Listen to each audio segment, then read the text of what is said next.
ஏசாயா தீர்க்கதரிசன புஸ்தகத்தை கையில் எடுத்துக்கிடுவோம். 46ஆம் அதிகாரம் அதனுடைய 3 வசனங்கள் 9லிருந்து 11 வரை நம்ம 3 வசனங்களை வாசிக்க போகிறோம். ஏசாயா தீர்க்கதரிசன புஸ்தகம் 46ஆம் அதிகாரம் வசனம் 9, 10, 11 ஆகிய 3 வசனங்களை சேர்ந்து நல்ல ஒரே தொனியில நல்ல முழு பலத்தோடு நீங்க வாசிக்க போறீங்க. எடுத்தீங்களா? சரி, வாசிக்கலாம். முந்தி பூர்வ காலத்தில்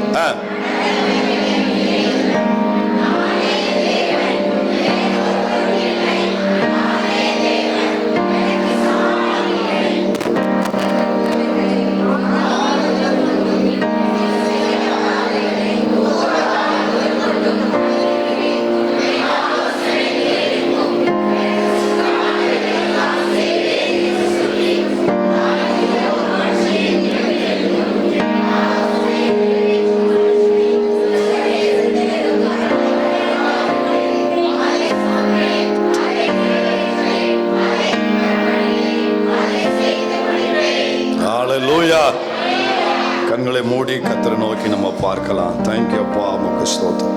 பரலோக பிதாவே, இரக்கத்தில் ஐஸ்வர்யம் உள்ளவரே, இந்த கால வேளையிலே உம்முடைய சமூகத்தில் வந்து உம்மை ஆராதித்து உம்முடைய பிரசன்னத்திலே மகிழ தேவன் கொடுத்த கிருபைக்காக உமக்கு கோடி ஸ்தோத்திரங்களை நாங்கள் செலுத்துகிறோம். எல்லாரும் துதிக்கலாம், உங்க வாயால் ஆண்டவரை துதிக்கலாம். ஹல்லேலூயா. உமக்கு ஸ்தோத்திரம் ஆண்டவரே, உமக்கு ஸ்தோத்திரம்ப்பா, உமக்கு ஸ்தோத்திரம், உமக்கு ஸ்தோத்திரம் தகப்பனே. உமக்கு நாங்கள் நன்றி செலுத்துகிறோம். நீர் உம்முடைய வார்த்தையை மகிமைப்படுத்துவீராக. ஜனத்துக்கு வேண்டிய வார்த்தை எங்களுக்கு, எனக்கு, உங்கள் ஒவ்வொருவருக்கு வேண்டிய வார்த்தைகளை தாரும். வார்த்தையை மகிமைப்படுத்தும். சகல பிரஸ்தாபத்தை பார்க்கலும் நீர் உம்முடைய வார்த்தையை மகிமைப்படுத்தி இருக்கிறது என்று வாசிக்கிறோம். இன்னமும் மகிமைப்படுத்தும். எங்களை தாழ்த்துகிறோம் இயேசுவின் நாமத்தில் பிதாவே, ஆமென். அதை சொன்னேன், அதை நிறைவேற்றேன், அதை திட்டம் பண்ணினேன், அதை செய்து முடிப்பேன். போன வாரம் இந்த பகுதியிலிருந்து தேவனை அறியும் அறிவு அப்படின்னு நம்ம தியானிச்சோம். ஆண்டவரை அறியும் பொழுது நமக்கு என்னென்ன நன்மை கிடைக்கும், பலப்படுவோம், பெற்றுக்கொள்வோம், பிசாசை வெட்கப்படுத்துவோம் அப்படின்னு நம்ம அந்த காரியங்களை நம்ம தியானிக்க கர்த்தர் உதவி செய்யணும். கவனிங்க, இந்த பகுதியில் ஆண்டவர் அவருடைய முழு நோக்கம் அவர்களை ஆசுவாசப்படுத்த, அவர்களை ஸ்திரப்படுத்த, அவர்களை பலப்படுத்த, முன்னும் பின்னும் வாக்குகளை கொடுத்தாலும் இதில் நடுவில் ஆண்டவருடைய இதய துடிப்பு அந்த சபையை குறித்து, ஜனத்தை குறித்து அவர் என்ன எதிர்பார்க்கிறார் அப்படிங்கிறத நடுவில் தேவன் வெளிப்படுத்துறாரு.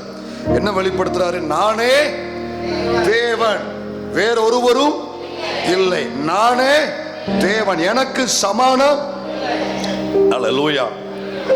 அப்போ தேவன் வந்து தன்னை இங்க முழுவதும் பகிரங்கமா அந்த பிள்ளைகளுக்கு கர்த்தர் தன்னை வெளிப்படுத்துறாரு. ஆண்டவருடைய இருதயத்தில் இதை சொல்லும் போது என்ன விருப்பம் இருந்துச்சு, என்ன நோக்கம் இருந்துச்சு அப்படின்னா, இந்த ஜனங்கள் நான் கொடுக்கிறத வாங்கிறத அதுல குறியா இருக்கிறத விட, நான் கொடுக்கறதுலயே வாங்குறதுலயே குறியா இருக்கிறத விட, என் மக்கள் என்னை நல்லா அறிஞ்சுக்கிடணும், என்னை நல்லா புரிந்து கொள்ளணும், நான் யார் என்று என் ஜனங்கள் தெரிந்து கொள்ளணும் அப்படிங்கிறது ஆண்டவருடைய இதய துடிப்பா இருந்துச்சு. இதை புரிஞ்சவங்க உள்ள எத்தனை பேர் இருக்கீங்க? அதாவது நீங்க ஆண்டவர்கிட்ட வாங்கிக்கிட்டே இருக்கீங்களே, வாங்குறதுலே சொல்லுவாங்களே, இந்த பையன் வாங்குறதுல மட்டும்தான் குறியா இருக்கிறான், கருத்தா இருக்கிறான், ஏதாவது வாங்கிட்டு போகத்தான் எப்போதுமே வரான். அப்படி நம்ம இந்த சபைக்கு ஒருபோதும் வரவே கூடாது. இதை ஆமோதிக்கிறவங்க எத்தனை பேர் உள்ள இருக்கிறீங்க? அப்ப வாங்குறதுக்கு அல்ல, ஆண்டவர் யார் என்று நான் இன்னும் அறியணும். இதுதான் தேவனுடைய விருப்பம் கூட. உங்களுக்கு கொடுக்கிறத கொடுப்பார், செய்யறதை செய்வார், உங்களுக்கு வேண்டியதை நிறைவேற்றுவார். அதனால தான் உசுரோடு சுகத்தோடு பலத்தோடு நம்ம 6 கடந்து 7வதுக்குள்ள கால் வச்சு கர்த்தர் நம்மளை கொண்டு வந்திருக்கிறாரு. அவர் கொடுக்காமலையா? அவர் கொடுக்காமலே வந்திருக்கிறோம், அவர் செய்யாமலே வந்திருக்கிறோம். ஒவ்வொரு எடுத்து வைக்கிற ஒவ்வொரு அடியிலையும் அவர் கொடுத்ததுனால தானே வாழ்றோம். என்ன கொடுத்தாருன்னு கேட்காதீங்க, கேட்கறதுக்கு அந்த உசுரை கொடுத்துருக்காரு பார்த்தியா. அப்போ நமக்கு கொடுக்காமலாம் இல்லை, கொடுத்துட்டே இருக்காரு. கொடுக்காம நம்ம வாழல. நம்ம வாழ்றதுக்கு எவ்வளவு பெரிய பூமியை கொடுத்திருக்காரு, எவ்வளவு சுவாச காற்றை ஃப்ரீயா கொடுத்திருக்காரு. அதெல்லாம் உங்களுக்கு இப்ப தெரியாது, இப்ப உங்களுக்கு தெரியாது. எல்லாமே ஃப்ரீயா கொடுத்ததுனால ஆனா ஆமேன்னு வர மாட்டேங்குது. கொஞ்ச நாள் ஆண்டவர் அதுக்கெல்லாம் டோரை போட்டு க்ளோஸ் பண்ணி வைக்கணும். புரியுதா? ஆமா, எல்லாமே ஃப்ரீயா கொடுத்து, வெளிச்சத்தை ஃப்ரீயா கொடுத்திருக்காரு, காற்றை ஃப்ரீயா கொடுத்திருக்காரு. இந்த அருமை தெரியணும்னா நீங்க நேரம் ஹாஸ்பிட்டலுக்கு போகணும், ஐசியூ வார்டுக்கு போகணும். 1 மணி நேரத்துக்கு 3000 ரூபாய் 10 வருஷத்துக்கு முன்னால, இன்னைக்கு எப்படின்னு தெரியல. 1 மணி நேரத்துக்கு 24 நேரத்துக்கு சீக்கிரம் ரூம் வாடகை ஏன் கொடுப்பான்? சரியா? ஒரு நாள் உயிர் வாழ்றதுக்கு அவங்க என்ன பாடுபடுறாங்க பார்த்தீங்களா? தனக்கு பிரியமானவர்களை பாதுகாக்க, தங்களுக்கு பிரியமானவர்களை அவங்கள விட்டுறக்கூடாதுன்னு துடிக்கிறாங்க பாருங்க. ஒரு நாள் உயிர் வாழ்றதுக்கு நமக்கு ஏதாவது சார்ஜ் வைக்க வாங்குறாரு ஆண்டவர். ஒழுங்கா எல்லாத்தையும் சேகரிச்சு கொண்டு வந்து நமக்கு ஏதாவது ஆக்சிஜனுக்கு ஆண்டவர் சார்ஜ் ஒரு நாளைக்கு எவ்வளோன்னு வாங்கினார்னா பேசாம என்ன எடுத்துக்கிடுங்க. இவ்வளவுலாம் பே பண்ணி நான் வாழ முடியாது இல்லையா? எவ்வளவு நம்மளுக்கு இலவசமா கொடுத்துருக்காரு. நமக்கு சுகம் பாருங்க. ஆர்டிஃபிஷியலா ஹார்ட் கிட்னிலாம் வச்சிருக்கிறவங்க எல்லாம் பாருங்க என்ன பாடுபடுறாங்க. இன்னைக்கு நமக்கு எல்லாமே ஃப்ரீயா இயங்குதா இல்லையா? எல்லாமே நல்லா எவ்வளவு நாளும் உள்ள போகுது, எவ்வளவு நாளும் உள்ள போகுது, எல்லாம் என்ன நாளும் போகுது இல்லையா? எல்லாவற்றையும் ஆண்டவர் கொஞ்சம் யோசித்து பாருங்க. உச்சில இருந்து உள்ளங்கால் வரைக்கும் எனக்கு எவ்வளவு விஷயத்தை ஆண்டவர் செஞ்சிருக்கிறாரு. தெளிவா கேட்குது. பார்க்கும்போது நீங்க எல்லாரும் ஒரு ஆளாத்தான் தெரியுறீங்க. எதுவுமே எனக்கு ரிப்பேர் ஆகலை இப்போ வரைக்கும். கர்த்தருடைய கிருபையில நம்ம எல்லாருக்குமே எல்லாம் ஃபங்க்ஷன் ஆகுது. ஃபங்க்ஷன் ஆகாதவங்களை பாருங்க எவ்வளவு நம்ம கொடுமை பரிதாபமா. ஏதாவது ஒன்று ஃபங்க்ஷன் ஆகாமன்னு அவங்க நிலைமையை பாருங்க. வாழ எவ்வளோ கஷ்டப்படுறாங்க. ஏங்க ஒன்றுங்க, ஏதோ ஒன்று ஃபங்க்ஷன் ஆகாதவங்க நிலைமையை பாருங்களேன். இன்னும் ஒருத்தவங்க சப்போர்ட் இல்லாமல் அவங்க வாழவே, அது எவ்வளோ கொடுமை தெரியுமா? எவ்வளோ பரிதாபம். நம்ம எல்லாரும் எவ்வளவு கிருபையா இரக்கமா தயவா ஆடு வச்சிருக்கிறார். அப்போ அவர் கொடுக்காம நம்ம இந்த பூமியில வாழல, அவர் கொடுத்ததுதான் நம்ம வாழ்ந்துட்டோம். அப்போ இதுக்கு நடுவுல அவர் என்ன விரும்புறாருன்னா, அவரை நல்லா நம்ம என்ன செய்துவிடணும், அறியணும் அப்படிங்கிறது அவருடைய மனதிலுடைய ஒரு பெரிய ஏக்கம். யாரெல்லாம் தேவனுடைய இதயத்தின் அந்த ஏக்கத்தை, தேவன் இருதயத்தின் ஏக்கத்தை இந்த மீதி இருக்கிற 6 மாசமும் நிறைவேற்றணும்னு சொல்லி விரும்புறீங்க? எல்லாரும் விரும்புறீங்களா? அப்படின்னா நீங்க என்ன செய்யணும் தெரியுமா? அவரை அறிகிற அறிவில நாளுக்கு நாள் வளர ஆரம்பிக்கணும். அவரை அறிகிற அறிவின் மேன்மைக்காக அந்த பூமியில் இருக்கிற எல்லாத்தையும் நஷ்டமாக, குப்பையாக, அதெல்லாம் எனக்கு அவசியம் இல்லாததாக எண்ண ஆரம்பிக்கணும். அப்பதான் அவர் அறிகிற அறிவில் நம்மளால வளர முடியும். உன்னை இழக்காம உன்னை பெற முடியாது. அம்மா வீட்டுல பிள்ளைக்கு நல்ல ஆகாரம் செஞ்சு வச்சிருக்கிறா, அருமையான ஆகாரம் பிரயாசப்பட்டு செஞ்சு வச்சிருக்கிறா. பிள்ளை அங்க விளையாடிக்கிட்டு இருக்கான். அவனை கூப்பிடுறா, வாழை உனக்கு சாப்பாடு பண்ணுது வாழை அப்படி. அவன் வாரான், கையை காலை கழுவிட்டு வாழை வந்து உட்காடுறான். இப்போ வாயில ஒரு பப்ளுக்காம் போட்டு சமைச்சுக்கிட்டு இருக்கிறான். இப்போ அம்மா கொடுக்குற சாப்பாடை இவன் சாப்பிடணும்னா முதல்ல என்ன செய்யணும்? முழுங்கிடக்கூடாது. என்ன செய்யணும்? துப்பணும். போய் திப்பிட்டு வாழை போய் திப்பிட்டு வா. துப்புனாத்தான் அதை சாப்பிட முடியும். அதே மாதிரி கண்ட குப்பைகளை எல்லாம் நான் துப்பி போட்டாத்தான் என் தகப்பனை, என் பரலோக பிதாவை நான் நல்லா அறிந்து அவரோட உறவாட முடியும். விசுவாசிக்கிற பிள்ளைங்க மட்டும். ஹல்லேலூயா. சரி, இப்போ இந்த பகுதியில் நம்ம வேகமா கடந்து போவோம். ஆண்டவர் தன் ஜனங்கள் தன்னை புரிந்து கொள்ளணும் என்பதற்காக, தன்னை நிரூபிப்பதற்கு தேவன் 5 காரியங்களை செய்கிறான். தேவன் தன்னை நிரூபிக்கும் 5 காரியங்கள். இந்த பகுதியில் இப்ப வாசித்த பகுதிகளிலே தேவன் தன்னை நிரூபிக்கக்கூடிய 5 காரியங்களை இங்க பேசுறார். அதை வேகமா நம்ம கவனிக்கலாம். முதல் காரியம் என்னங்க? இப்ப நான் சொல்ற வசனங்களை வாசிங்க பார்க்கலாம். 10ஆம் வசனம் வாசிங்க. அந்தத்தில் உள்ளவைகளை ஆதி முதற்கொண்டும் இன்னும் செய்யப்படாதவைகளை பூர்வ காலம் முதற்கொண்டும் அறிவிக்கிறேன். மறுபடியும் அதே வசனம் மறுபடியும் இன்னொருக்கா. அந்தத்தில் உள்ளவைகளை ஆதி முதற்கொண்டும் இன்னும் செய்யப்படாதவைகளை பூர்வ காலம் முதற்கொண்டும் அறிவிக்கிறேன். கவனிங்க. ஆண்டவர் சொல்றாரு, இங்க என்ன சொல்றாரு? தன்னை நிரூபிக்க தேவன் செய்கிற முதல் காரியம். கர்த்தர் யாரா? தேவன் யாரா? எப்படிப்பட்டவரா? அந்தத்தில் உள்ளவைகளை ஆதி முதற்கொண்டு அறிவிக்கிறவர். நம் தேவன் யாருங்க? அந்தத்தில் உள்ளதை ஆதியில் அறிவிக்கிறவர். ரொம்ப சுத்த தமிழ்ல சத்தமா சொல்லியிருக்கேன்.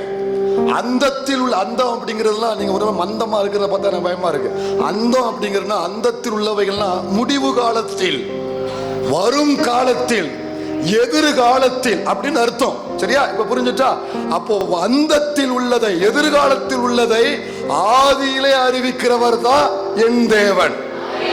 இப்படி சொல்றேன் வரப்போகிற எதிர்காலத்தில் உள்ளதைய முன்கூட்டி ஆதியிலேயே அறிவிக்கிற தேவனைத்தான் நான் ஆராதிக்கிறேன். அப்போ நம்முடைய ஆண்டவர் யாரா? வரக்கூடிய காரியத்தை முன்கூட்டியே அறிவிக்கிறவன். உலகத்துல இதை யாரும் செய்ய முடியுமா? இப்ப மணி என்ன? 9. அடுத்து 10 மணிக்கு என்ன நடக்குன்னு யாருக்கா தெரியுமா? தெரிஞ்சா கை வைத்து. 10 மணிக்கு என்ன நடக்குன்னு யாருக்கும் தெரியுமா? நம்ம கோயில்பட்டில் இருக்கிற பெஸ்ட் டாக்டருக்கு தெரியுமா? நம்ம ஊர் நாட்டில் இருக்கிற விஞ்ஞானிக்கு யாருக்கும் தெரியுமா? இல்ல சேர்ல உட்கார்ந்துருக்காங்களே கரை வெட்டி, அவனுங்களுக்கு தான் தெரியுமா? யாருக்கும் தெரியுமா? இல்ல ஞானின்றாங்களே, மேதைன்றாங்களே, விஞ்ஞானின்ற அவங்க யாருக்காவது தெரியுமா? இல்ல அடிக்கடி சந்திரனுக்கு போயிட்டு வராங்களா, மதுரைக்கு போயிட்டு வர மாதிரி, அவனுக்கு யாருக்காவது தெரியுமா? அடுத்து 1 மணி நேரம் கழிச்சு என்ன நடக்கும் உலகத்துல எவனா சொல்ல முடியுமாங்க? எவனாலையும் சொல்ல முடியாது. எல்லாம் லிமிட்டட். அவங்களுடைய நாலேஜ், அவங்களுடைய விஸ்டம் எல்லாமே லிமிட்டட். ஒரு எல்லைக்கு அப்புறம் அடுத்த நிமிஷம் என்னன்னு யாருக்கும் சொல்ல முடியாது. இந்த மாதிரி பிரசங்கம் பண்ணிக்கிட்டு இருக்கும் போதே ராஜ்யத்துக்கு போன எத்தனையோ ஊழியர்கள் உண்டு. யாருக்குமே தெரியாது என்ன நடக்க போகுதுன்னு. ஆனா என் கர்த்தர் யாருன்னா, பல தலைமுறைகள் கழித்து அல்லது உலகத்தின் இறுதி நாட்களில நடக்க போகிறத ஆதி நாட்களிலேயே அறிவித்து இருக்கிறார் என்றால், இவரை போல ஒரு ஞானி, சர்வ ஞானி உலகத்தில் யாரும் இல்லை என்று விசுவாசிக்கிற ஜனங்கள்.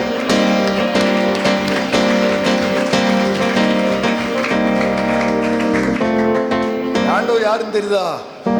எப்பவோ உள்ளதா, எதுக்கு முன்னாலே சொல்லுகிறவ எனக்கு தெரியாதுங்க.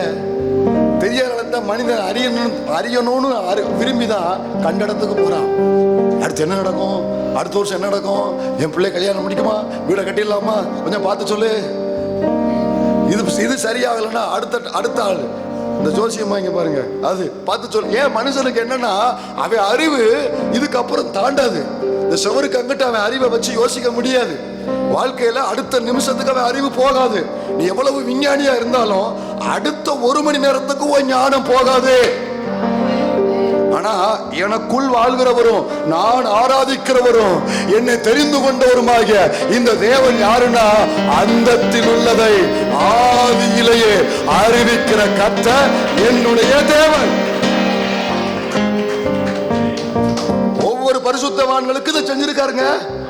நோவா காலத்துல வரப்போகிற 120 வருஷம் கழிச்சு வரப்போகிற மழை, உலகத்துக்கு வரப்போற அழிவு, அதை திடுதுப்புன்னு நோவாவை காலையிலே எழுப்பி விட்டு, கொஞ்சத்து மழை வரப்போகுது சீக்கிரம் எழும் அப்படி சொல்லல. எப்ப சொன்னாரு? கிட்டத்தட்ட 100-120 வருஷத்துக்கு முன்னாலேயே அழிவை குறித்து சொல்லி அவனையும் குடும்பத்தையும் பாதுகாக்கக்கூடிய ஏற்பாடுகளையும் செய்ய வைத்து அவனை காத்த தெய்வம். அந்த துள்ளதை ஆவியில் அறிவிக்கிறவர், நான் ஆராதிக்கிறவர். இஸ்ரவேல் ஜனங்கள் உள்ள அகப்பட்டுக்கிட்டு இருக்கிறாங்க. கவனிங்க, இஸ்ரவேல் ஜனங்களை குறித்து ஆதி ஆகமத்திலேயே ஆண்டவர் ஆபிரகாமிட்ட சொல்லி இருக்கிறாரு. என்ன சொன்னாரு? உன் சந்ததி இந்த தேசத்துல 400 வருஷம் அடிமையா இருப்பாங்க, 4வது தலைமுறையில வெளியே கொண்டு வருவேன். கவனிங்க, இது எப்போ நடக்க போறது? கிட்டத்தட்ட 400 வருஷம் உள்ள போனதுக்கு அப்புறம் இன்னும் யாரு பறக்கல? ஈசாக்கே இல்ல, யாக்கோபு இல்ல, அடுத்து யோசேப்பு வரணும், அப்புறம் சந்ததி எல்லாம் உள்ள போகணும். உள்ள போனது, எகிப்துக்குள்ள போனதுக்கு அப்புறம் 400 வருஷம். அப்போ கிட்டத்தட்ட 500-550 வருஷத்துக்கு முன்னாலேயே ஆபிரகாமுக்கு கர்த்தர் இனி நடக்க போகிறதை சொல்லி தன் சந்ததிக்கு நிகழ போகிறத தேவன் வெளிப்படுத்தினார். அப்படிப்பட்ட தேவனை தான் நாம் ஆராதித்துக் கொண்டிருக்கிறோம். உலக மனுஷனுக்கு வேணா அந்த நம்பிக்கை இல்லாம இருக்கலாம், உங்களுக்கு எனக்கும் நம்பிக்கை இருக்கு.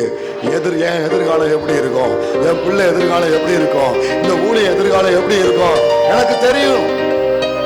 அவன் கேட்பான், உலகம் எப்படி தெரியும்? தெரியும்டா. எப்படி தெரியும்? எனக்குள்ள இருக்கிற தேவன் அந்தத்தில் உள்ளத ஆதியில் அறிவிக்கிறத, என் எதிர்காலம் எப்படி இருக்கும், என் பிள்ளை எப்படி இருப்போம், என் குடும்பம் எப்படி இருக்குங்கிற என் தேவன் எனக்கு சொல்லி இருக்கிறார். இன்னைக்கு இருக்கிறத பார்க்காத, இன்னைக்கு இருக்கிற சூழ்நிலையை பார்க்காதீங்க.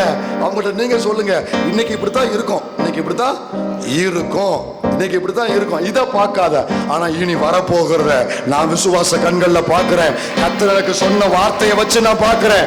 இனி இந்த வார்த்தை என்ன சொல்லப்படுதோ அதுதான் வரப்போகுது. அந்தத்தில் உள்ளது ஆதியில் தேவன் எனக்கு அறிவித்திருக்கிறார். உங்க வாழ்க்கையில யாராவது ஒரு சாட்சி சொல்ல முடியுமா?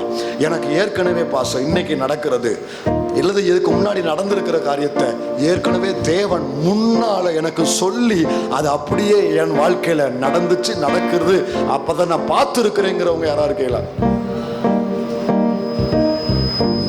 அந்த சாட்சியை சொல்லக்கூடியவங்க யாரா இருக்கீங்களான்னு கேட்டேன். 1 2 3 இவ்வளவுதான் இருக்கீங்களா? வேற யாரும்? நான் சொல்றது புரியலையா? என் வாழ்க்கையில ஆண்டவர் என்ன சொன்னாரோ அது எனக்கு அப்படியே நடந்தது. முன்னால சொன்னதை அப்படியே நிறைவேற்றினார். இப்போ நடந்துகிட்டு இருக்கு. அன்னைக்கு சொன்னாரு, இன்னைக்கு நடக்க என் கண்ணால பார்த்திருக்கிறேன். இவர் அந்தத்தில் உள்ளதை ஆதியில் அறிவிக்கிற தேவன் என்கிற நான் இப்போ அறிந்திருக்கிறேன்னு சொல்லக்கூடியவங்க எத்தனை பேர் இருக்கீங்க? இப்பதான் எல்லாருக்கும் புரிஞ்சிருக்கு. இந்த மாதிரி ஆண்டவர் ஒரு தனி மனிதனுக்கு முன்கூட்டியே அறிவித்த காரியம் உண்டு. தேசத்துக்கு நடக்க போகிறத முன்கூட்டியே தேவன் அறிவித்தது உண்டு.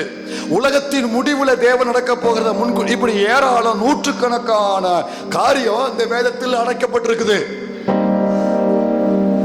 இயேசு கிறிஸ்துவின் பிறப்பை குறித்து நம்ம எல்லாருக்கும் தெரிஞ்சது.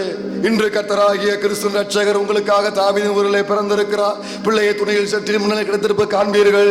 இதுவே உங்களுக்கு அடையாளம். இதுதான் நமக்கு தெரியும். ஆனா இதற்கு முன்பதாகவே உலக ரட்சகருடைய பிறப்ப, இயேசுவின் பிறப்பு நம்ம வாசிக்கிறோம். நமக்கு ஒரு பாலகன் பிறந்த, நமக்கு ஒரு குமாரன். 9:6 ஏசாயா 9:6 தானமா? 6:9 நினைக்கிறேன். 9:6. நமக்கு ஒரு பாலகன் பிறந்தார், நமக்கு ஒரு குமாரன் கொடுக்கப்பட்டார், கர்த்தத்துவம் அவர் தோளின் மேல் இருக்கும், அவர் நாமம் அதிசயமான ஆலோசனை, வல்லமையுள்ள நித்திய பிதா, சமாதான பிரபு எனப்படும். இது இயேசு பிறக்கிறதுக்கு 600 வருஷத்துக்கு முன்னால அறிவிக்கப்பட்டது. இயேசு பிறக்கிறதுக்கு 600 வருஷத்துக்கு முன்னால அறிவிக்கப்பட்டது. ஆனா விஷயம் என்னன்னா, இதுக்கு முன்னாலேயே அறிவிக்கப்பட்டிருக்கு. எங்க? ஏதேன் தோட்டத்துல ஆதியிலேயே இயேசுவின் பிறப்பு, இயேசுவின் வெளிப்படுதலை குறித்து 3:15 ஆதியாகம 3:15 சொல்லப்பட்டிருக்குது. வாசி பார்க்கலாம். 3:15. உனக்கும் ஸ்திரீக்கும் உன் வித்துக்கும் அவள் வித்துக்கும் பகை உண்டாக்குவேன், அவர் உன் தலையை நசுக்குவார், நீ அவர் குதிங்காலை நசுக்குவாய் என்றார். நல்லா கவனிங்க. ஆதியாகமத்துல ஏதேனிலேயே இது யாரை குறித்து சொல்லப்பட்ட தீர்க்க தரிசனம்? தகப்பனே மன்னிங்கப்பா, இது யாரை குறித்து சொல்லப்பட்ட தீர்க்க தரிசனம் கேட்டேன். இயேசு கிறிஸ்துவை குறித்து சொல்லப்பட்ட தீர்க்க தரிசனம். அதை திறந்து சொன்னாதான் என்ன, அந்த நாமத்தை சொல்ல சொல்ல அந்த நாமத்தினால தான் நான் வந்திருக்கிறேன் இந்த அளவுக்கு. அது யாரை குறித்து சொல்லப்பட்ட தீர்க்க தரிசனம்? இயேசுவை குறித்து. அப்ப இயேசுவை குறித்து அவர் பிறக்கிறதுக்கு எத்தனை வருஷம்? சுமார் 4000. அது 600. ஏசாயா 600, இங்க சுமார் 4000. சுமார் 4000 ஆண்டுகளுக்கு முன்பு உரைத்தார், அறிவித்தார். அப்படியே தேவகுமாரன் பூமியிலே பிறந்தார். அப்படியே நிகழ்ந்தது. வேதம் இது எதை காண்பிக்கிறது? என் தேவன் அந்தத்தில் உள்ளத ஆதியில் அறிவிக்கிற தேவன் என்பதை இது எனக்கு காண்பிக்கிறது. இது நடந்திருக்கிறபடினால இந்த வேதாகமம் உண்மை, சத்தியம். இந்த வேதாகமத்தின் தேவனே தேவன். ஆமென் சொல்லுகிற பிள்ளைங்க. ஹல்லேலூயா. இப்படி நிறைய விஷயங்கள் தானியேல்ட்ட சில விஷயங்களை பார்க்கலாம். தானியேல் சில விஷயத்தை சொன்னதை அன்னைக்கு சொன்னான். அன்னைக்கு சொல்லப்பட்ட காரியம் கிமு 536 அந்த சபை சொல்லப்பட்ட காரியம் இன்னைக்கு நடந்திருக்கு. தானியேல் 12:4 தானியேல் 12:4 12:4. தானியேலாகிய நீயோ வென்றால் முடிவு காலம் மட்டும் இந்த வார்த்தைகளை புதை பொருளாக வைத்து பழைய ஏற்பாட்டில் உரைக்கப்பட்ட காரியம் என்ன சொல்லப்பட்டிருக்கு தானியேலுக்கு?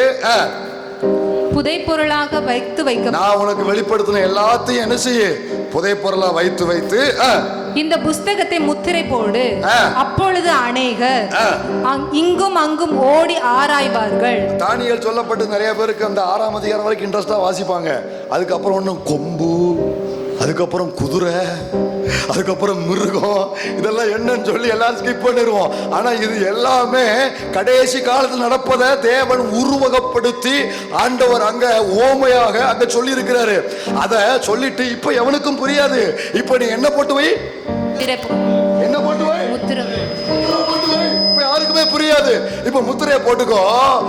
ஆனா ஒரு நாள் வரும், அந்த நாளில் அப்பொழுது அநேகர் இங்கும் அங்கும் ஓடி ஆராய்வார்கள். நடக்கா இல்லையா? அங்க எங்கே ஓடி ஆராய்றாங்களா இல்லையா? இந்த ஆராய்ச்சி நடக்கா இல்லையா? அடுத்து சொல்லப்பட்டிருக்கு, அறிவும் பெருகி போகும் என்றார். சொல்லவா வேணும்? என்னது பெருகி போகும்? ஆளு வளரணும், அறிவு வளரணும் தெரியாம பாடிட்டு போயிட்டான். இப்ப அளவுக்கு மிஞ்சி அறிவு வளர்ந்து போயிருக்கு. உள்ள இருந்து வெளியே வரும் பொழுதே அது 60 வயசு ஆள் மாதிரி வெளியே வருது. உள்ள வெளியே வரும் பொழுதே நம்மளை முடிச்சு உன் பேர் என்னன்னு கேட்கிற மாதிரி இருக்கு.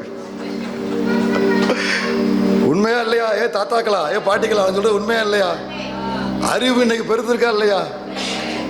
நம்ம காலத்துல சொல்லி சொல்லி கொடுத்து மண்டல ஏறுதாடா அப்படின்னு கொட்டி கொட்டி ஏற வச்சு இன்னைக்கு உள்ளது வெளியே வரும் பொழுதே அது ஏபிசிடி சொல்லுது, ரைம்ஸ் சொல்லுது, எல்லாமே சொல்லுது. அறிவு நமக்கு தெரியாதுல, அந்த பேருக்கு எல்லாமே அத்துபடி இருக்கா இல்லையாங்க? எங்க பார்த்தாலும் இந்த அறிவு பெருகினத குழந்தைகள்ல இருந்து விஞ்ஞானம் வரைக்கும் எல்லாத்துலயும் பார்க்கலாம். மருத்துவத்துல என்ன பெருகிருக்கு? அறிவு பெருகிருக்கு. அன்னைக்கு அந்த காலத்துலலாம் ஒரு இடத்துல இந்த இடத்துக்கு போகணும்னா என்ன பாடுபடுவான்னு தெரியுமா? கிட்டத்தட்ட ஒரு மதுரையிலேருந்து இங்கே வரணும்னா சாயங்காலம் ஆயிரும், ஒரு நாளே முடிஞ்சிடும். ஆனால் இன்னைக்கு பாருங்க, அங்கே இருக்கிற 9 மணிக்கு அங்கே இருந்தா 10 மணிக்கு இங்கே இருக்காங்க. அந்த பிரயாணத்தின் வேகம் கூடியிருக்கா இல்லையா? நான் சொல்றது உண்மையா இல்லையா? பிரயாணத்தின் வேகம் கூடி இருக்கு. ஒரு இடத்துக்கு இன்னொரு இடத்துக்கு போறதுக்கு இன்னைக்கு பெரிய விஷயமாவே இல்லை. எனக்கு தெரிஞ்ச ஒரு உண்டு. காலையில் கேட்பேன், எங்கே இருக்கீங்க? சென்னையில் இருக்கேன். அடுத்து மதியம் கேட்பேன், எங்கே இருக்கீங்க? ஹைதராபாத்தில் இருக்கேன் பாரு. சாயங்காலம் கேட்பேன், எங்கே இருக்கேன்? டெல்லியில் இருக்கேன் பாரு. மறுநாள் கேட்டால் எங்கே இருக்கேன்? மறுபடியும் நான் தமிழ்நாட்டுக்கு சென்னைக்கு வந்துட்டேன் பாரு. இப்படி இன்னைக்கு பிரயாணத்தின் வேகம் 1 மைலுக்கு ஒரு மணி நேரத்துக்கு 300 கிலோமீட்டர் வேகத்தில் போகக்கூடிய ட்ரெயின் வந்துருச்சு. நம்ம 120லயே நம்ம வண்டி ஓட்டுறவரை பாடுபடுத்துறோம். அவர் 80 100 போனா மெதுவாங்க. உங்களெல்லாம் அதில் ஏற்றி விட்டு அவ்வளோதான் போல. கவனிங்க, அறிவு என்ன ஆகி போச்சு? இதை விட பெரிய குடும்பமா ஆள் இல்லாத கார் வந்திருக்கு. ஆள் ஓட்டுறதுக்கு ஆளே வேண்டாம். புக் பண்ணீங்கன்னா, கால் டாக்ஸி புக் பண்ணா கார் மட்டும் வரும். யோசித்து பாருங்க, கார் மட்டும் உங்க வீட்டில் நிற்கும். அதுல ஏறி உட்காந்து அதுவா போகுது, ஸ்டீரிங் அதுவா திரும்புது. ஒரு மாறியாப்பட்ட ஆட்களுக்கெல்லாம் அதான் கடைசி பிரயாணமா இருக்கும். அதுவா திரும்புது. ஆள் குறுக்க வந்தா அதுவா நிக்கி, சிக்னல்ல அதுவா நிக்கி, வண்டி ஒரு மாதிரியா பக்கத்துல வந்தா அதுவா ஒதுங்குது, அதுவா ஹார்ன் அடிக்கி. அறிவு இன்னைக்கு பெருகி இருக்கு. ஆனா என் கர்த்தர் என்னைக்கு சொன்னாருங்கிறது தான் விஷயம். இன்னையிலிருந்து 2600 வருஷத்துக்கு முன்னாலேயே தேவன் சொல்லி வச்ச இந்த வார்த்தையின்படி இன்றைக்கு உலகத்தில் நிறைவேறி இருக்கிறது என்றால் இந்த வேதாகமே சத்தியம், நித்தியம். இதன் தேவன் நித்திய தேவன் என்பது இதுல எனக்கு விளங்குகிறது என்று விசுவாசித்து அறிக்கையிடுகிறவர்கள் மட்டும். கர்த்தர் சொன்னது இன்னைக்கு நிறைவேறி இருக்கா இல்லையா? அப்ப என் ஆண்டவர் யார்? அந்தத்தில் உள்ளதை ஆதியிலேயே அறிவிக்கிற தேவன். அன்னைக்கு அறிவித்தார், இன்னைக்கு நிறைவேறிருக்கா இல்லையா? அப்படியான இந்த வேதாகமம் தான் உண்மையானது. கையில வச்சு சொல்லுங்க, இந்த வேதாகமம் தான் சத்தியமானது. இந்த வேதாகமம் சத்தியமானதுன்னா இந்த வேதாகமத்தின் தேவன் நித்தியமானவர்.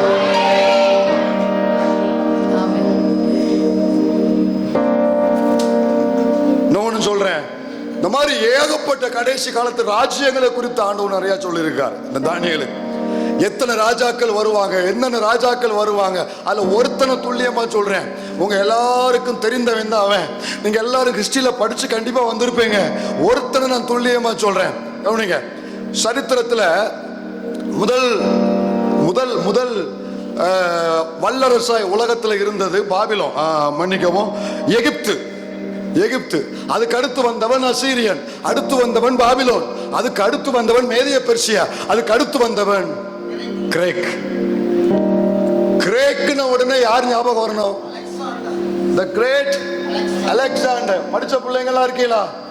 அலெக்சாண்டரை படிச்ச பிள்ளைங்க இருக்கீங்களா? என் பிள்ளை தான் பாஸ் அலெக்சாண்டர் இருக்கீங்களா? நான் அந்த அலெக்சாண்டர் கேட்கல, நான் மகா அலெக்சாண்டர். யாரு? கிமு 300 வந்த 360 வந்தா பாருங்க, அவனை குறித்து சொல்றேன். இந்த அலெக்சாண்டரை படிச்சு கேள்விப்பட்டவங்க உள்ள யாரும் இருந்தா கை வைத்துங்க பார்க்கலாம். இத்தனை பேர் இருக்கீங்களா? அவனும் அப்பனும் பிறக்கிறதுக்கு முன்னாலேயே என் கர்த்தர் அவனை குறித்து சொல்லி வச்சிருக்கிறாரு. தானியேல் 8:20 வாசி. நீ கண்ட 2 கொம்புள்ள ஆட்டுக்கடா மேதியா பெர்சியா தேசங்களின் ராஜாக்கள். இது பாபிலோனுக்கு அடுத்து வந்தவன். 2 கொம்புள்ள ஆட்டுக்கடா மேதிய பெர்சிய ராஜா. இதுக்கு அடுத்த வசனம், ரோமமுள்ள அந்த வெள்ளாட்டுக்கடா கிரேக்கு தேசத்தின் ராஜா. அந்த மேதிய பெர்சியாவுக்கு அடுத்து ஒரு வெள்ளாட்டுக்கடா வருது. ரோமமுள்ள அந்த வெள்ளாட்டுக்கடா கிரேக்கு தேசத்தின் ராஜா. யாருங்க அந்த கிரேக்க தேசத்தின் ராஜா? யாரு? அவனை குறித்து எங்க சொல்லப்பட்டிருக்கு? என் வேதத்தில் எழுதப்பட்டிருக்கு. கிரேக்க தேசத்தில் ராஜா. அடுத்த வார்த்தை, அதன் கண்களுக்கு நடுவே இருந்த பெரிய கொம்பு அதன் முதலாம் ராஜா. அப்படியே இருக்க. அது ஆண்டவர் உருவப்படுத்தி பேச. ஒரு ஆடு வருது, ஒரு வெள்ளாட்டுக்கடா வருது. அதுல ஒரு கொம்பு தான் இருக்கு. அதுக்கு 2 கண்ணுக்கு நடுவுல ஒரு கொம்பு உள்ள ஆடு வருது. ஆண்டவர் தானியேலுக்கு காமிக்கிறாரு. என்ன ஆண்டவரே, ஒரு கொம்பு உள்ள ஆடு வருது, இவன் யாரு? கர்த்தர் சொல்றார், இவன் தான் இனி வரப்போகிற கிரேக்க தேசத்தின் ராஜா. அந்த ஒரு கொம்புங்கிறது அவன் தான் ஒன் மேன் ஆர்மி. அதிகாரம் முழுவதும் அவன்கிட்ட மட்டும்தான் இருக்கும். அவன் தான் முழு அதிகாரத்தை வைத்திருப்பான். அதான் ஒரு கொம்பு. இந்த கிரேக்க தேசத்தின் ராஜா யாருன்னு சொன்ன? யாரு? நல்லா கவனிங்க. அலெக்சாண்டர். அவன் அவங்க அப்பா ஏற்கனவே ராஜா பிலிப்பு. பிலிப்புடைய மகன் தான் அலெக்சாண்டர். அவன் மேசிடோனியாவில் மக்கதோனியாவை மையமா வச்சு, மேசிடோனியா மையமா வச்சு பிலிப்பு ராஜ்யபாரம் பண்றான். பிலிப்பு சாகக்கூடிய நேரத்துல தன் பிள்ளைய அவன் ராஜாவா ஏற்படுத்துறான். அவன் அப்ப இள வயது, சுமார் 20 இருக்கும். அவனை ராஜாவா ஏற்படுத்துறான். அவன் தான் அலெக்சாண்டர். இந்த அலெக்சாண்டர் ராஜாவான உடனே தன்னுடைய ராணுவ பலத்தை அவன் பெருக்கி ஒவ்வொரு ஏரியாவா பிடிக்கிறான். ஆசியாவை பிடிக்கிறான், ஐரோப்பாவை பிடிக்கிறான், ஆப்பிரிக்காவை பிடிக்கிறான். எல்லாத்தையும் பிடிச்சிட்டான். மெஜாரிட்டி அன்றைக்கு அறியப்பட்ட உலகம் முழுவதையும் பிடிச்சிட்டான். கடைசியில எருசலேமை பிடிக்க வாரா. கவனிக்கிறோம். எதை பிடிக்க வாரா? எருசலேமை பிடிக்க வாராம். எருசலேமை பிடிக்க எருசலேமை முற்றுகை போட்டிருக்கிறான். இத எருசலேமில் குடிகள் எல்லாரும், இஸ்ரவேல் மக்கள் எல்லாரும் பார்க்கறாங்க, கேள்விப்படுறாங்க. உடனே அன்றைக்கு ஆசாரி, மகா பிரதான ஆசாரியான ஜாடுவா என்கிற ஒரு மனிதன் இருந்தான். அந்த ஜாடுவாட்ட போய் இஸ்ரவேல் மக்கள் எல்லாரும் போய் அழுறாங்க. நம்மளையும் பிடிக்க அலெக்சாண்டர் வந்திருக்கிறான், நம்ம தேசத்தையும் பிடிச்சிருவான், இப்ப நம்ம என்ன செய்ய அப்படின்னு எல்லா மக்களும் சேர்ந்து ஆலயத்துல பலி செலுத்துறாங்க. பலி செலுத்தி தேவனிடத்துல ஜெபிக்கிறாங்க. ஜெபித்து முடித்த உடனே அன்னைக்கு இருந்த மகா பிரதான ஆசாரியா பேர் என்ன சொன்ன? ஜாடுவா. என்ன சொன்ன? ஜாடுவா. அந்த ஜாடுவா சொல்றா, நாளைக்கு நம்ம எல்லாரும் அலெக்சாண்டரை போய் சந்திப்போம், நம்ம போய் அலெக்சாண்டர் பேசுவோம் அப்படின்னு அவன் சொல்றான். சரி, மறுநாள் எல்லாரும் கூட்டி வந்துட்டாங்க. லேவியர்கள், ஆசாரியர்கள், மகா பிரதான ஆசாரியன் ஜாடுவா, இஸ்ரவேல் மக்கள் பெருங்கூட்டமா புறப்பட்டு போறாங்க. யாரை பார்க்க? அலெக்சாண்டரை பார்க்க. அவன் பாளையம் இறங்கிற இடத்துல போய் பார்க்க. அவங்க எல்லாரும் திரண்டு வருகிறத தூரத்திலிருந்து அலெக்சாண்டர் பார்க்கான். அவன் தன் சிம்மாசனத்துல தன்னுடைய சேவகர்களோடு, தன்னுடைய தளபதிகளோடு உட்கார்ந்து இருக்கான். பெருங்கூட்டம் வருகிறத பார்த்த உடனே அவர்கள் நெருங்கி வர வர வர வர அவர்கள் நடுவில் பின்னால வந்து கொண்டிருக்கிற மகா பிரதான ஆசாரியன், அவன் உடை வித்தியாசம், சிவப்பு ரத்தாம்பர நூலை போல இருக்கிற உடை வித்தியாசம், தலைப்பாக வித்தியாசம், மொத்த பேர் நடுவுல ஜாடுவாவே இவன் கண்கள் பளிச்சுன்னு பார்த்த உடனே இவன் வேகமா சிங்காசனத்துல விட்டு இறங்கி வாரா. இறங்கி வந்து நேர பக்கத்துல போய் மகாபிரதான ஆசாரியனை கட்டி தழுவுகிறான். பின்னால இருக்கிற அவன் சேவர்கள் எல்லாரும் என்ன சொன்னாங்க தெரியுமா? என்ன அலெக்சாண்டர் இப்படி போய் அவனை போய் கட்டி தழுவுறாரு, இவங்களைத்தானே நம்ம சிறைபிடிக்க வந்திருக்கிறோம், அலெக்சாண்டருக்கு புத்தி பேதலிச்சு போச்சா, அறிவில்லையா, அவனை இப்படி பண்றான் அப்படின்னு எல்லாரும் பேசிக்கிறாங்க. அலெக்சாண்டர் போய் ஜாடுவாவை கட்டி தழுவுற நேரத்துல ஜாடுவாவுடைய தலையில அவன் ஒன்றை பார்த்தான். அந்த தலைப்பாகையில அதுல ஒரு வாசகம் எழுதப்பட்டிருந்தது, கர்த்தருக்கு பரிசுத்தம் என்கிற வார்த்தை. அதை பார்த்த உடனே கைகால் நடுக்கம் கொண்டவனாய் ஜாடுவாவின் பாதத்துல முழு மனிதனாய் அவன் பணிந்து கீழே விழுந்தான். அழகுப்புற விழுந்து ஜாடுவாவை பணிந்து கொண்டான். இப்ப அவங்க சேவர்களுக்கு எல்லாருக்கும் பயங்கர கோபம். வேகமா அவன் திருப்பி வந்த உடனே கேட்கிறாங்க, என்ன அலெக்சாண்டர் உனக்கு புத்தி கத்தி மாறி போச்சா? இவர்களை பிடிக்க வந்திருக்கிறோம், நீ அவனை போய் கட்டி தழுவுற, அவனு காலில் போய் விழுகுற, என்னாச்சு உனக்கு? அவன் சொன்னா, இஸ்ரவேல் இந்த எருசலேமை பிடிக்கும்படி நான் மேசிடோனியாவிலிருந்து புறப்படும் பொழுது அன்று ராத்திரியில நான் தூங்கி கொண்டிருக்கும் பொழுது என் தூக்கத்திலே ஒரு சொப்பனம், அந்த சொப்பனத்திலே ஒரு தரிசனம், அந்த தரிசனத்திலே ஒரு மனிதனை பார்த்தேன். அந்த மனிதன் தலையிலே ஒரு பாகை இருந்தது, அதிலே ஒரு வாசகம் எழுந்திருந்தது. அது வேற யாரும் இல்ல, இந்த மகாபிரதான ஆசாரியன், இந்த ஜாடுவாதான் அந்த மனிதன். பார்த்த உடனே என் கைகாக்கம் கொண்டது. எனவே அவனை கட்டி தழுவ போனேன், அவனைத்தான் கட்டி தழுவுனேன். ஆனா அவன் தலைப்பாகையை பார்த்த உடனே, கர்த்தருக்கு பரிசுத்தம் என்கிற வாசகத்தை பார்த்த உடனே அவனுடைய இஸ்ரவேலின் தேவனை பணிந்து கொள்வதற்குத்தான் நான் காலில் விழுந்தேன். நான் சொல்றது கதைன்னா ஜோசிபஸ், யூத வரலாற்று ஆசிரியர் ஜோசிபஸ் அடிச்சு பாருங்க, அவருடைய ஹிஸ்டரி புக்கு வரும், அதுல எடுத்து பாருங்க, அவர் எழுதி வச்சிருக்கிற சரித்திரம். மறுநாள் இந்த அலெக்சாண்டர் அவனுடைய கூட்டம் எல்லாரும் எருசலேமுக்கு போனாங்க. இவங்க கூட்டு போனாங்க, யாரு? ஜாடுவாவும் இஸ்ரவேல் மக்களும் கூட்டு போறாங்க. அப்போ இந்த மகாபிரதான ஆசாரியன் அந்த அலெக்சாண்டரை பார்த்து சொன்ன, அலெக்சாண்டர் நீ இப்படி ஒரு ராஜ்யத்தை ஸ்தாபிப்பாய் என்று, உன் நாட்களில் உன் ராஜ்யம் ஸ்திரப்படும் என்று, நீ முழு உலகத்தையும் பிடித்துக் கொள்வாய் என்று நீயும் உன் தகப்பனும் பிறப்பதற்கு முன்பதாகவே எங்கள் வேதத்திலே தானியேல் மூலம் எங்கள் தேவன் எழுதி வைத்திருக்கிறார். அந்த வெள்ளாட்டு கொம்பு வேற யாரும் அல்ல, நீதான்.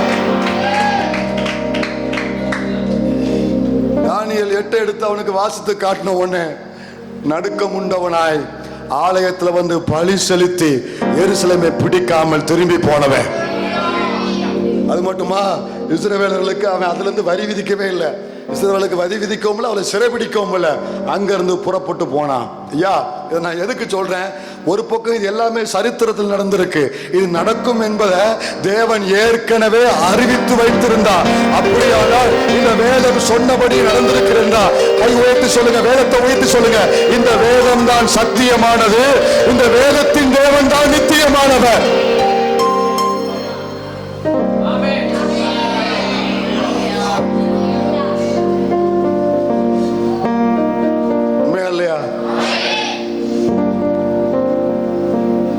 இவனை குறித்து ரொம்ப தெளிவா இன்னொன்னு சொல்லட்டுமா? வாசித்த 8ஆம் அதிகாரத்தில் தானியேல், இந்த 8ஆம் அதிகாரத்துல 5ஆம் வசனத்தை கையில் எடுத்து வச்சுக்கோ. ஒரு நிமிஷம் எல்லாரும் நிமிர்ந்து பாருங்க. இந்த அலெக்சாண்டர் எதுல பிரயாணப்பட்டான்? அவனை பார்க்கும் போதெல்லாம் ஒரு அவனை அந்த வச்சிருப்பான். அவன் எதுல பிரயாணப்பட்டான்?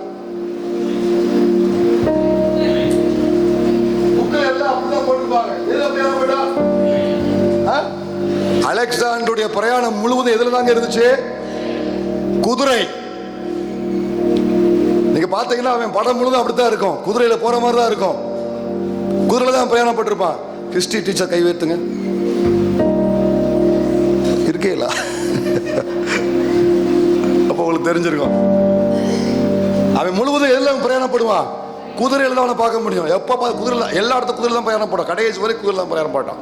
அந்த குதிரையை குறித்து ஒரு சம்பவம் உண்டு, அது இப்போ நேரம் இல்லை, இன்னொரு முறை பார்க்கலாம். கவனிங்க, இதையும் என் தேவன், நம்முடைய தேவன் பல ஆண்டுகளுக்கு முன்பு தானியேலுக்கு வெளிப்படுத்தி ஆதியில் அந்தத்தில் நடக்கிறதா ஆதியில் அறிவித்திருந்தா. அந்த 8:5 வாசி தானியேல் 8:5 வாசி.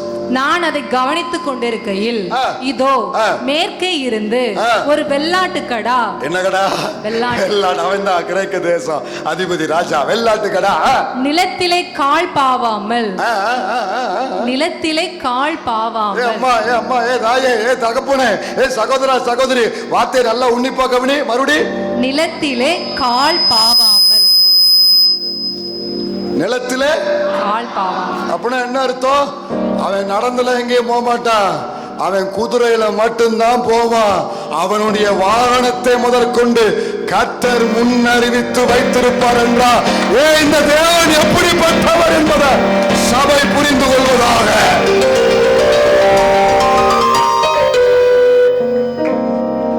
அச்சு பிசகாம, அடிப்பரலாம, ஒண்ணு கூட மாறாம அனைத்தையும் தேவன் எப்படி சொல்லி எழுதி வைத்தாரோ அது நடந்தது, நடக்கிறது, நடக்க போகிறது. அப்படியானால் வேதம் தான் சத்தியம். இந்த வேதத்தின் தேவன் தான் நித்தியமான தேவன். நம் ஆண்டவர் யார்? அந்தத்தில் உள்ளவைகளை ஆதியில் அறிவிக்கிற தேவன். உங்க வாழ்க்கை குறித்து சந்தேகம் இருக்கா? உங்க குடும்ப வாழ்க்கையை குறித்து, உங்க பிள்ளைய வாழ்க்கையை குறித்து, உங்களுடைய எதிர்காலத்தை குறித்து ஏதாவது பயம் இருக்கா? அல்லது ஏதாவது குழப்பம் இருக்கா? ஏதாவது சந்தேகம் இருக்கா? கண்டால போய் தேடி பார்க்க வேண்டிய அவசியம் இல்லை. நீ முழங்கால் போட்டு ஆண்டவர்கிட்ட சொல்லு. கர்த்தரை பார்த்து முதல்ல ஒரு வார்த்தை சொல்லுங்க.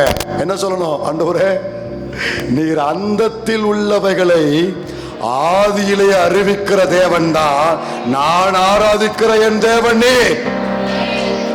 எனக்கு பல குழப்பம் இருக்கு, என் குடும்பத்தை குறித்து, என் பிள்ளைகளை குறித்து, என் எதிர்காலத்தை குறித்து. என்ன ஆகும், எப்படி நடக்கும், இது என்னவாயிரும், இதில் தீமை வந்துருமா அல்லது பெரிய பாதிப்பு வந்துருமா?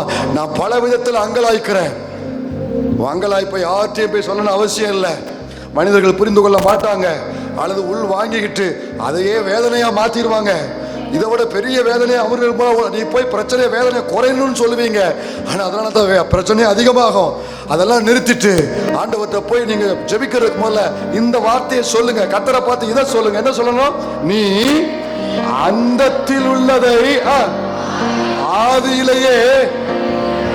ஒரு உண்மையை சொல்லட்டுமா? நம்மை குறித்து, இந்த ஊழியத்தை குறித்து அன்றைக்கு தேவன் என்ன சொன்னாரோ அதுதான் இன்றைக்கு நிறைவேறி கொண்டிருக்கு. ரெண்டாவது வாசித்து மட்டும் விடுவோம். இப்ப வாசிங்க. இப்ப 46 வந்துருங்க. ஏசாயா 46:10 மோடி வாசி.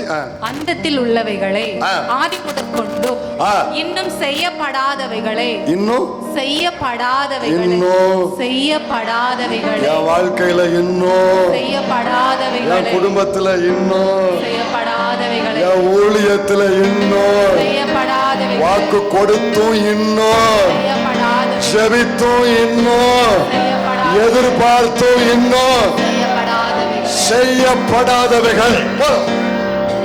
போதும். நல்லா கவனிங்க. ஆண்டவர் யார் தெரியுமா? ஆண்டவர் யார் தெரியுமா? அது என்ன போட்டிருக்கு?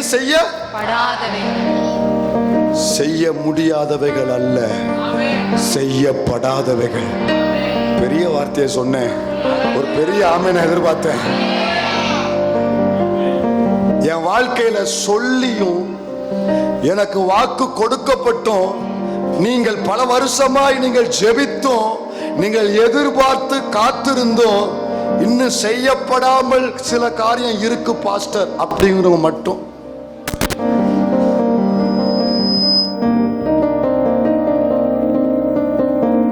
இந்த செய்தி உங்களுக்கு தான். ஐயோ நானும் கை வைத்திருக்கலாமோ அப்படிங்களும் இனி சான்ஸ் இல்லை, டைம் முடிச்சு.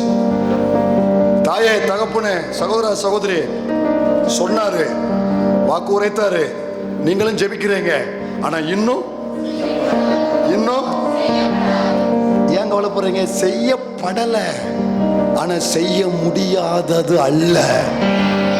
செய்யப்படல, சொல்லுங்க. செய்யப்படல, ஆனா செய்ய முடியாதவைகள் அல்ல. ஆனா நீங்க என்ன நினைக்கிறீங்க தெரியுமா? சொல்லி இத்தனை வருஷம் ஆச்சு, வாக்குரைத்து இத்தனை வருஷம் ஆச்சு, இத்தனை மாசமா ஜெபிச்சாச்சு, இன்னும் செய்யப்படலை. அப்ப இனிமேல் நடக்காதது போல, இனி நடக்காது போல, இனி நிறைவேறாது போல நீங்க நினைக்கிறீங்க. கர்த்தர் சொல்றாரு, ஒருவேளை நீங்க உங்க மனசுல காலம் ஆகுறதுனால நீ செய்ய முடியாது போல, இனி இது நடக்க முடியாது போல, இனி இதுமே வர முடியாது போல, செய்ய முடியாது போல, முடியாது அப்படின்னு நீங்க நினைக்கிறீங்க. ஆனா ஆண்டவர் அந்த வார்த்தையை திருத்திக்கோ, செய்ய முடியாதவைகள் அல்ல, இன்னும் செய்யப்படாதவைகள். அர்த்தம் என்ன? அதை செய்வதற்கான ஒரு திட்டம் உள்ள வச்சிருக்கிறேன், திட்டம் பண்ணி இருக்கிறேன், ஒரு நோக்கம் இருக்கு, அது செய்வதற்கான ஒரு நோக்கம் இருக்கு, திட்டம் இருக்கு. இன்னும் புரியல புரியல புரியல புரியல நிமிருங்க புரியும். இப்ப புரியும். டெய்லர் கடையில் போய் துணி ஆசையா எடுத்து போய் தைக்க கொடுக்குறீங்களா? தைக்க கொடுக்கீங்களா? தைக்க கொடுத்துறீங்களா? அவர் ஒரு டேட்டை கொடுப்பாரா? இந்த டேட்ல வாங்க துணியை வாங்க சொல்றாரா? ஆண்டவர் வாக்கு கொடுத்தாரா? கொடுத்துருக்காரா? டெய்லர் கடையில் துணியை கொடுத்துருக்கீங்களா? கொடுத்துருக்கீங்களா? சரி, கொடுத்துருக்கீங்க. நீங்க வேகமா அந்த நாளில் போறீங்க, அங்க போய் அண்ணா ரெடி ஆயிட்டா, அக்கா ரெடி ஆயிட்டா அப்படின்றீங்க. அவருக்கு அன்னைக்கு பயங்கர சீசன் பிசி, ரொம்ப அன்னைக்கு உங்க ட்ரெஸ் அவர் தைக்கல. அவனு என்ன சொல்லுவாரு?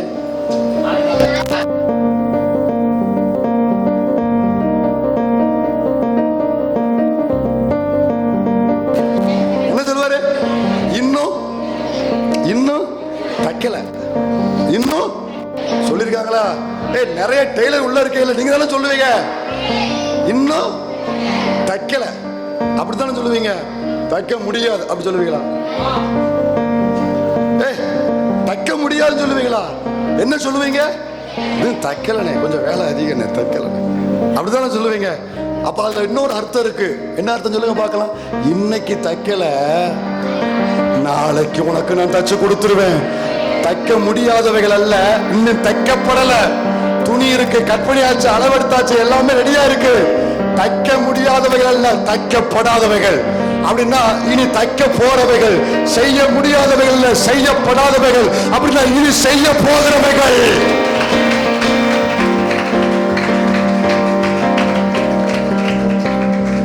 சோர்ந்து போய் வந்த தாயே, தகப்பனே, தம்பி, தங்கச்சி, வாலிப பிள்ளை, கவனி. காலம் ஆக ஆக ஆக விரக்தி ஆயிட்டியோ, நம்பிக்கை இழந்துட்டியோ, கேள்விக்குறி நிறைய வந்துருச்சோ, முடியாதுங்கிற முடிவை எடுத்துட்டியோ, ஆண்டவர் உனக்கு தான் இந்த வெளிச்சத்தை கொடுக்காரு. செய்ய முடியாதவைகள் அல்ல, நான் சொன்னத, நான் ஆதியில சொன்னத, நீ நடக்க போகிறத, முன்னாலேயே சொன்னத, இவ்வளவு நாள் ஆனதுனால உனக்கு சோர்வு வந்துருச்சு, இனி முடியாது நினைக்காத. செய்யப்படல, செய்யப்படாதவைகள் அப்படின்னால அதுல இன்னொரு அர்த்தம் இருக்கு. அது செய்யப்பட போவைகள், அது நிறைவேற போறவைகள், அது நிறைவேற்றப்பட போறவைகள். இனிதான் உனக்கானதை நிறைவேற்ற போகிறான். கொஞ்சம் போயிட்டு ஒரு 2 நாள் கழிச்சு போனீங்கன்னு வைங்களேன், அந்த டோக்கனை கொடுத்தீங்கன்னு வைங்களேன், உங்க ட்ரெஸ் உங்க கையில வந்துடும். போட்டு பார்த்தா உங்களுக்கு மட்டும்தான் சேரும். இன்னும் செய்யப்படாம இருக்கல, இன்னும் கொஞ்சம் உட்காந்து ஜெபம் பண்ணுங்க, இன்னும் கொஞ்சம் உட்காந்து வசனத்தை, இப்ப கிடைச்ச வெளிச்சத்தையும் வச்சு நீங்க சொல்லுங்க, இன்னும் செய்யப்படல, ஆனா செய்ய முடியாதவைகள் அல்ல, இனிமே செய்ய போறீங்க. இனிமே இன்னும் தைக்கல, ஆனா தச்சுக்கிட்டு இருக்கீங்க, சீக்கிரம் என் கையில கொடுப்பீங்க. அது எனக்கு மட்டும்தான் சேரும், வேற யாருக்கும் சேராது. எனக்கு குறித்திருக்கிறதை நிறைவேற்றுவார், வேற யாருக்குமே இது சேராது, உனக்கு மட்டும்தான் சேரும். வாக்கு தத்துவம் உனக்கு மட்டும்தான் சேரும். உங்களுக்கு அறிவித்தது உங்களுக்கு மட்டும்தான் நிறைவேறும். உங்க பிள்ளைக்கு இந்த ஊழியத்துக்கு உரைத்தது இதுக்கு மட்டும்தான் சேரும். உங்களுக்குரிய உடை உங்களுக்கு தான் சேரும். உங்களுக்கு உரைக்கப்பட்டது உங்களுக்கு தான் சேரும். இத உங்களை சோர்வுட பிசாசு காதுல வந்து ஊதுவான். என்ன என்ன என்ன என்ன பெருசா அவர் பிரசங்கம் பண்ண உடனே அப்படி ரொம்ப பெருசாலாம் மேலே போகாத, லிமிட்டா இருந்துக்கோ, வெளியே வா உன்னை வச்சுக்கிறேன் அப்படின்னு நின்றுக்கிட்டு இருப்பான். போன உடனே மறுபடியும் உங்க காதில் ஊதுவான். அதெல்லாம் முடியாதுமா, வேலையை பார்த்து போமா அப்படின்னு அந்த பிரய வந்து ஊதுவான். என்ன ஊதுவான்? ஊதுவான். நீங்களும் ஒத்து ஊதக்கூடாது, நீங்களும் ஒத்து ஊதக்கூடாது. நீங்க என்ன சொல்லணும் தெரியுமா? அப்படியே பல்ல கடிச்சுக்கிட்டு கண்ணை முறுக்கிட்டு நாக்க வெளி அப்படிலாம் விரட்ட வேண்டாம். சிம்பிளா முட்டாளே, புத்தி கட்டவனே, சொல்றது கவனிடா. எங்க பாஸ்டர் மூலம் கத்தர் பேசினார்டா, அந்த பாயிண்டர் சொல்றேன், கேட்டுட்டு போல. என்ன செய்யப்படாதவைகள் தான் எங்கள் தேவன் வேதத்தில் எழுதியிருக்கிறார், செய்ய முடியாதவைகள் அல்ல. அதை சொன்னேன், அதை செய்வேன், திட்டம் பண்ணினேன், நிறைவேற்றுவேன். இனி நடக்க போகிற காரியம் என் கத்தர் எனக்கு சொன்னதை நிறைவேற்றுவான்.